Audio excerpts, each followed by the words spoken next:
Hello and welcome to Dialogue. I'm Yang Ray in Beijing. President Barack Obama has signed the U.S. National Defense Authorization Act for 2017. The act contains a section recommending that the U.S. and Taiwan should carry out cooperation between senior military officers and senior officials of the U.S. Department of Defense. And Taiwan President Obama previously criticized Donald Trump for questioning the One China policy. So why has he approved this provision? This is the first time such wording has been included. So why now? And what consequences will the act have for China-U.S. relations? To discuss these issues and more, I'm happy to be joined in the studio by Dr. Zhong Ho Tao, Research Associate at the Taiwan Studies Institute of the China Academy of Social Sciences, Tao Wen Zhao, Research Fellow at the Institute of American Studies of the China Academy of Social Sciences, and Harvey Zodin, columnist for China Daily. We shall also speak to former Taiwan legislator Joanna Lei Chan by telephone. But before we begin our discussion, let's take a look at this. The U.S. National Defense Authorization Act for fiscal 2017 was recently signed by President Barack Obama. For the first time, it included a section on senior military exchanges with Taiwan. China lodged stern objections. Hua Chunying, Chinese Foreign Ministry spokeswoman, said the Taiwan issue concerns Chinese sovereignty and territorial integrity. It's purely China's internal affair. Although the content involving Taiwan is not legally binding, it violates 3 Sino-US joint communiques. This interference in China's internal affairs is completely unacceptable. The People's Republic of China and the United States issued the first joint communique in Shanghai in 1972, when both sides vowed commitment to the One China policy. It was followed by the joint communique on the establishment of diplomatic relations in 1979. Then, in 1982, the third communique was signed to settle the question of U.S. arms sales to Taiwan. But there was a contradiction. Earlier, in 1979, the U.S. had signed the Taiwan Relations Act, authorizing the Pentagon to sell arms to Taiwan legally. President Obama went ahead with the latest signing despite the criticism he poured on Donald Trump's recent disruptive actions and comments regarding the One China policy. Earlier this month, President-elect Donald Trump talked on the phone with Taiwan leader Tsai Ing-wen, discussing economic, political and security ties. Tsai also congratulated Trump on his election victory. Although it remains to be seen how the new U.S. administration will act on the Taiwan section of the Act, policy uncertainty is a serious concern to China, and the so-called senior military exchange will continue to fuel tensions between the two countries, adding further uncertainty and complexity to their new model of a big power relationship. Mr. Tao, do we have to take this act very seriously? Of course, we take that very seriously because it violates the One China principle, and U.S. has never done that. But we have to take note that Defense Authorization Act is mainly about the defense expenditure for the fiscal year 2017. And how the Defense Department should spend that more than $600 billion US. But it also stipulates what the Defense Department should do for that year. And there's one clause that is about Taiwan, as we have just mentioned. But that clause, of course, goes in contrary to the 3 joint communique and the One China principle. What Mr. Tao says seems to suggest, Harvey, that President Obama may have been held hostage by a single clause in a big volume about the U.S. military spending. I mean, that's, of course, what we call the Defense Authorization Act. And he could not veto the bill by the U.S. Congress. Is that the case? That's right. I wouldn't say he was held hostage, but it was a take it or leave it approach for the whole bill. The bill covers many things about military salaries, about Guantanamo Bay prisoners, about military health and soldiers' pay, and this is just one item. The important point is that it's not binding. It's merely an effort by hawks in Congress to ratchet up the relationship between U.S. and Taiwanese military, but because it's not binding, I think it's completely insignificant. And therefore, Dr. Zhong, do you think we have good reasons to show a cautious optimism about the cross-strait relations, despite the proactive move by Tsai Ing-wen to congratulate Donald Trump on his campaign success? Actually, I'm a little bit pessimistic, not cautious, optimistic. Since this is a great breakthrough for the Taiwan and U.S. relationship, before the United States never allowed the high-level official, especially the military official, the minister level, to Taiwan. But since this act is passed, then maybe the United States could send some high-level military officials to Taiwan, and that could strengthen the cooperation between Taiwan and the United States. Well, let me cross over to Joanna Lei, who's standing by, and she's on the phone. Hello. Yes, Yang Rui. What do you think of the implications of the latest Defense Authorization Act regarding high-level military personnel exchange between Taiwan and Washington? Well, first of all, I do concur that this is non-binding. However, making it into a otherwise legally binding document of this non-binding nature, it's still very significant because it's not seen in the past 30 years also. It's almost like going back to the 1970s when Taiwan was still jointly defended by the United States. There were three major aspects as widely discussed in Taiwan. The first is what you have covered. That is for generals, flag officers, active duty, and even Pentagon officers above Assistant Secretary level to visit Taiwan. But in addition to that, they also covered exchange of information and analysis, including intelligence, as well as civil military exchanges, including parliamentary relations.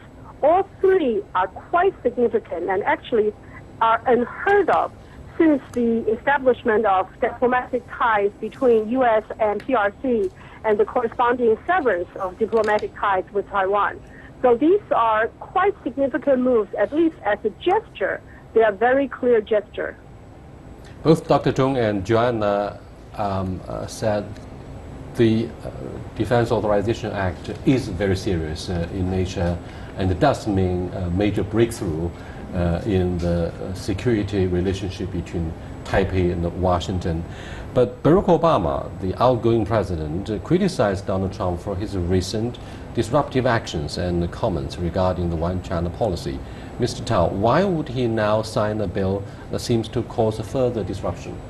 Well, at the last press conference of this year, Barack Obama said about the One China principle and says that Taiwan issue is at the heart of China's conception as a nation, and China will not trade that principle, and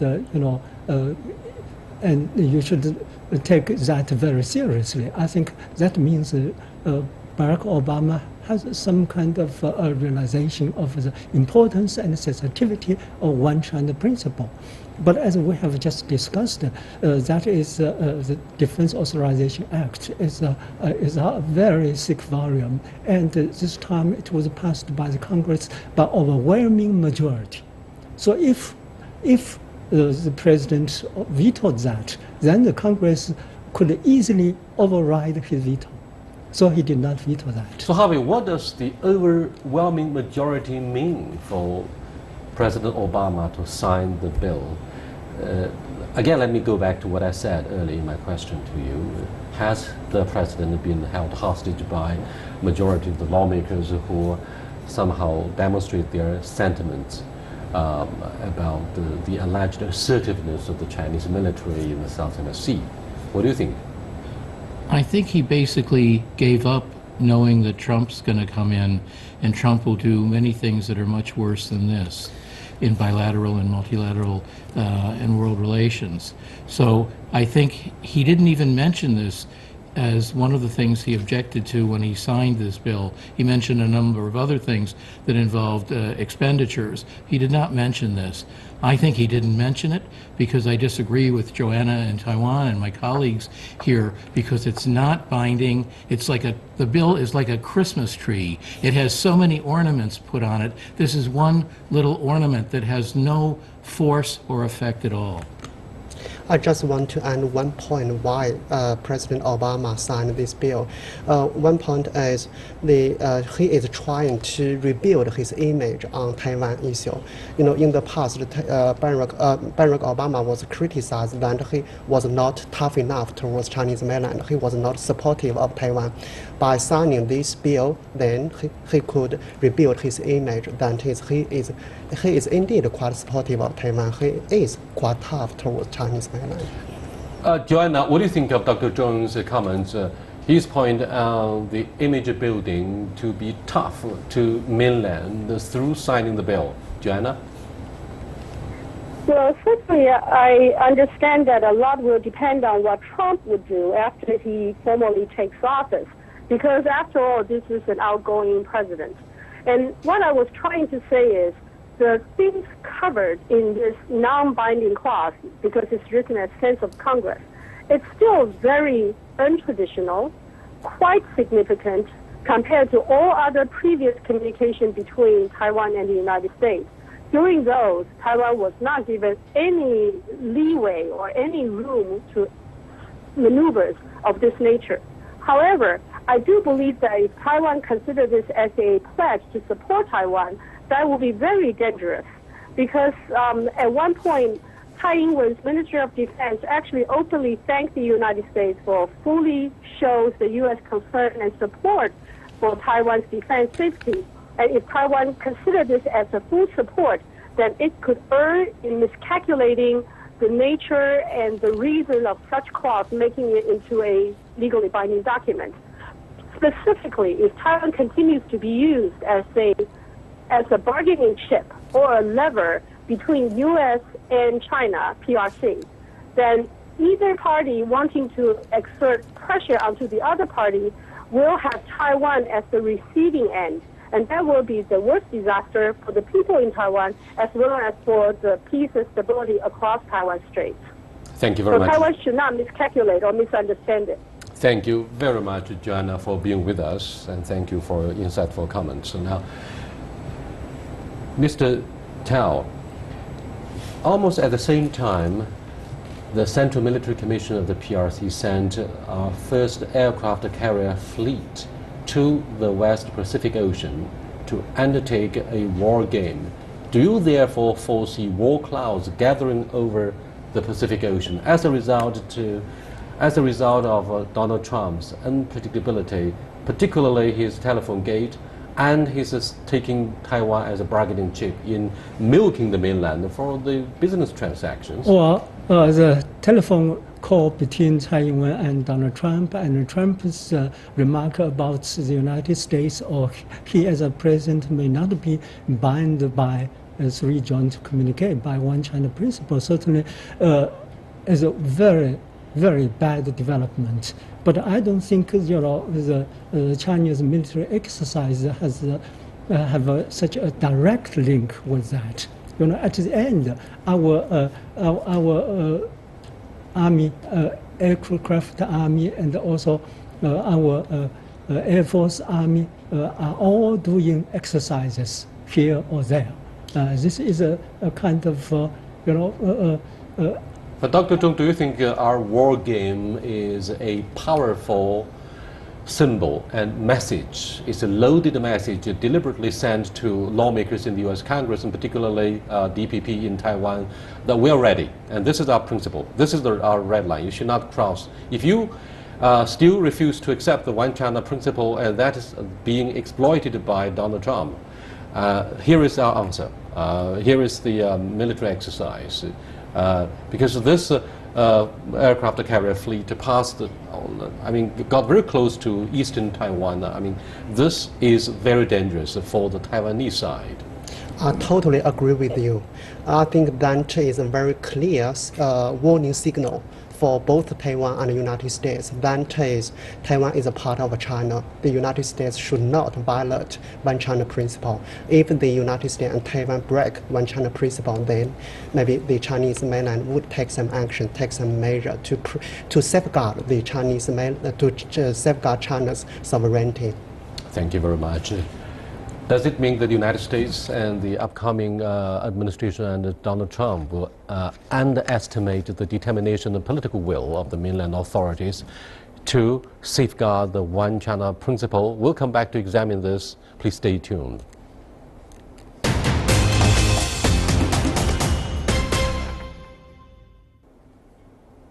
Welcome back. Harvey, what's your hunch for the U.S. side to abide by the three joint communiques, which would serve as the cornerstone for maintaining stable and healthy relationship between Washington and Beijing? Do you think this unpredictable Donald Trump will violate the three communiques, or do you think it is those super hawks on his team who threaten to violate the basic spirit of the three joint communiques? You look at John Bolton, James Mattis, who is nicknamed the Mad Dog. Right, so this is a super team crowded with hawks. It's a team from hell, really, when it comes to bilateral relations, and I'm very worried about it. Trump is completely unpredictable. In fact, he gave a speech in Washington last April saying that American foreign policy was too predictable and he was going to be unpredictable. He will be. And I think anything's possible. And I think he's a politician. He's not a politician. He's a president, or will be a president, unlike any other in modern history. And anything goes. And I'm quite afraid of that because we need predictability in our foreign policy. So yes, I think it's possible that he'll violate many things. It seems that the Chinese side pins its hope on Dr. Henry Kissinger, one of the most famous China hands concerning the bilateral relationship. What he said immediately captured attention after Donald Trump called, after he picked the telephone call from Taiwan. Tsai Ing-wen congratulated him on the campaign success. Dr. Henry Kissinger said, Donald Trump will come across as a most notable president in the U.S. history. What did he mean? Oh, well, I can hardly understand what he means. Actually, we may have a different assessment of Donald Trump.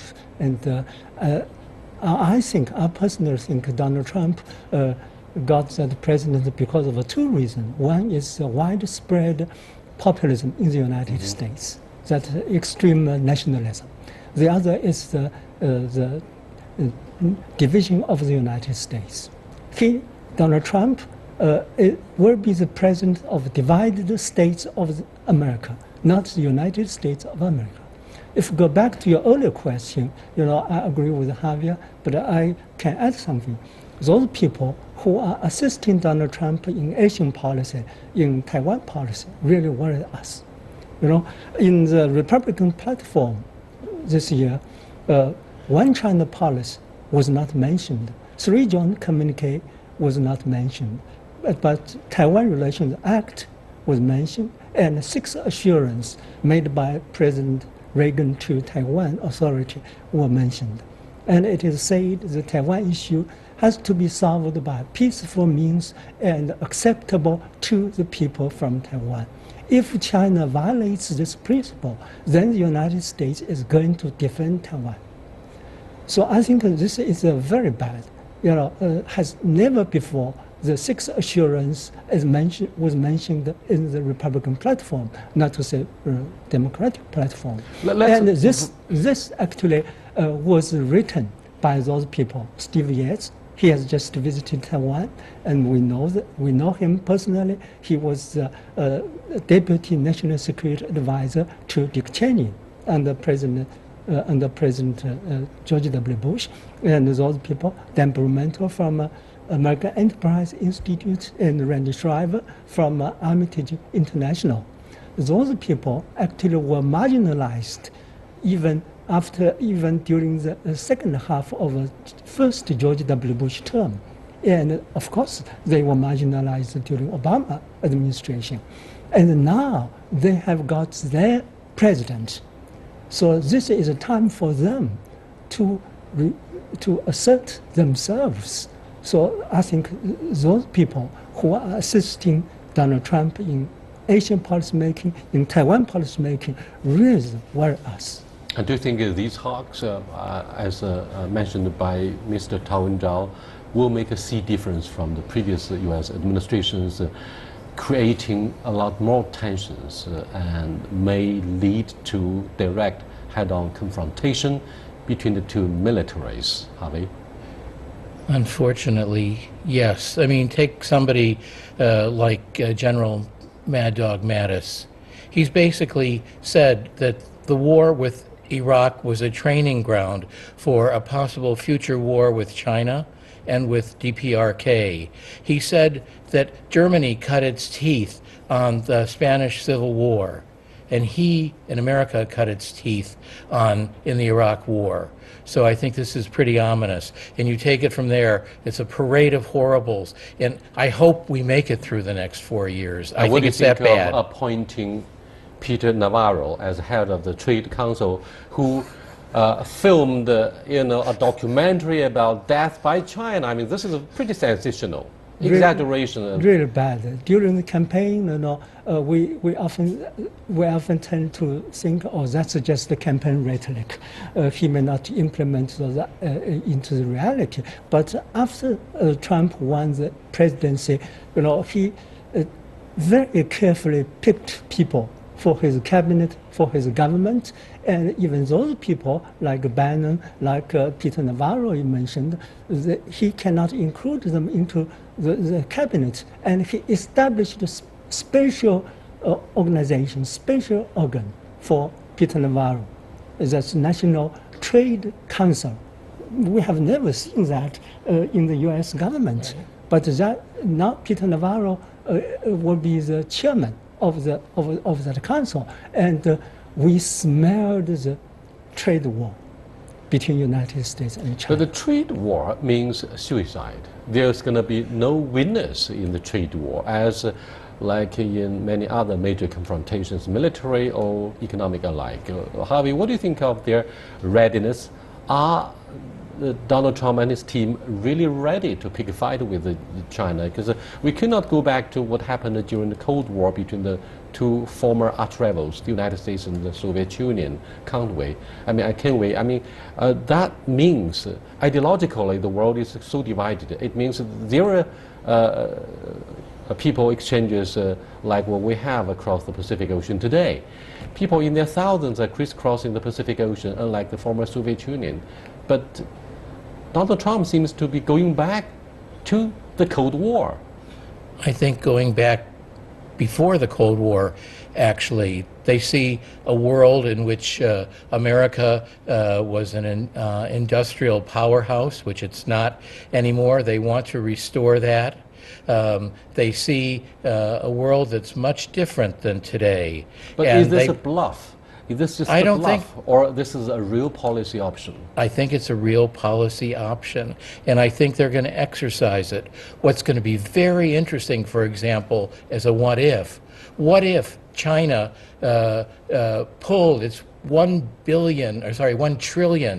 trillion plus buy of Boeing aircraft and gave it to Europe, Airbus, or even to domestic manufacturers when they're ready. How many jobs is that going to be creating by Mr. Trump in America? I'd say it's going to be losing a lot of jobs. Americans often come across as a cowboy, like depicted by the Hollywood movies. Fine. But they may have barking at the wrong tree, since Taiwan is absolutely an exception for China. We would not move one single step on the principle of Taiwan, and therefore this is highly dangerous. This is just charged,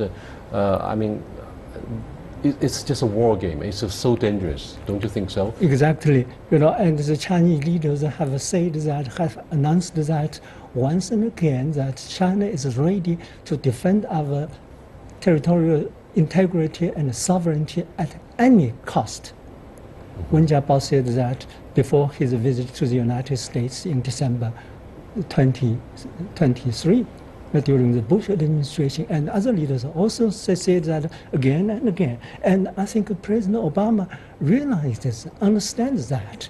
But President-elect Donald Trump, it seems to me, does not understand. Now, Harvey, do you think the tough remarks by Donald Trump could be viewed as a result of our huge success of diplomacy in the South China Sea following the July 12th ruling? Because majority of the ASEAN countries agreed to accept our solution, diplomatic solution, instead of turning to legal battles, which was engineered completely by the United States. And President Duterte refused to be used as a bargaining chip in the major power politics between Washington and Beijing. Therefore, Washington has a strong feeling that it has lost the battle in the South China Sea. They ended up turning to Taiwan as a tool to sort of strengthening their bargaining position.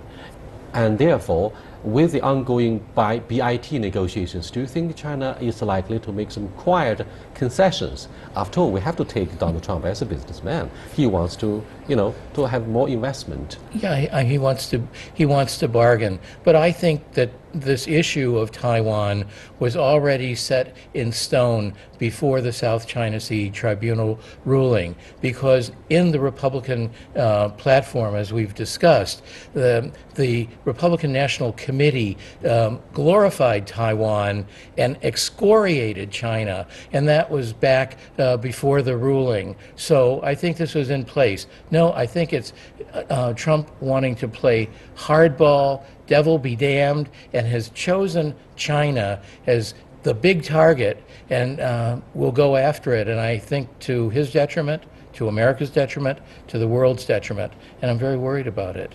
The United States is reassessing its engagement policy with the PRC. Do you think it's high time for President Xi Jinping to also reassess our engagement with the United States? Because so far, President Xi has made it clear over and over that we do not seek confrontation in a new type of major power relationship, the essence of which is no confrontation, no conflicts.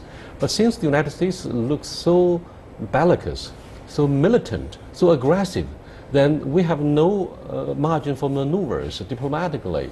And therefore, it means just anything could happen. Well, I personally see that as difficult in Sino-American relations. But it does not mean that our bilateral relations should have a completely different as a present. And Xi Jinping, in his congratulation call, said that we will continue to pursue non-confrontation, non-conflict, and mutual respect for each other's sovereign, each other, and also win-win cooperation between China and the United States. Thank you very much. That's the end of this discussion about U.S.-China relationship after President Obama has signed the 2017 National Defense Authorization Act, which carries an article or a clause about Taiwan. I will see you next time. Until then, goodbye.